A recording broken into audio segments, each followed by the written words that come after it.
ನನ್ನ ಹೆಸರು ಮನೀಶ್. ನಾನು 6ನೇ ತರಗತಿಯಲ್ಲಿ ಓದುತ್ತಿದ್ದೇನೆ. ನನ್ನ ಶಾಲೆ ಹೆಸರು GSPS ಗರಡಿಯ. ನಾನೊಂದು ವಿದ್ಯುತ್ ಮಂಡಲವನ್ನು ತಯಾರಿಸಿದ್ದೇನೆ. ಇದು ತಯಾರಿಸಲು ಬೇಕಾಗಿರುವ ಸಾಮಗ್ರಿಗಳು ಲೈಟ್, ವೈರ್ ಮತ್ತು ಬಲ್ಬ್. ಇದು ಬ್ಯಾಟ್ರಿ. ಈ ವೈರನ್ನು ಬಲ್ಬ್ಗೆ ಕನೆಕ್ಟ್ ಮಾಡಿದಾಗ ಲೈಟ್ ಬರುತ್ತದೆ. ವೈರ್ಗೆ ಬ್ಯಾಟ್ರಿನ ಕನೆಕ್ಟ್ ಮಾಡಿದಾಗ ಲೈಟ್ ಬರುತ್ತೆ.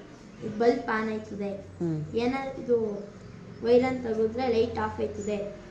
ಇದೊಂದು ವಿದ್ಯುತ್ ಮಂಡಲ.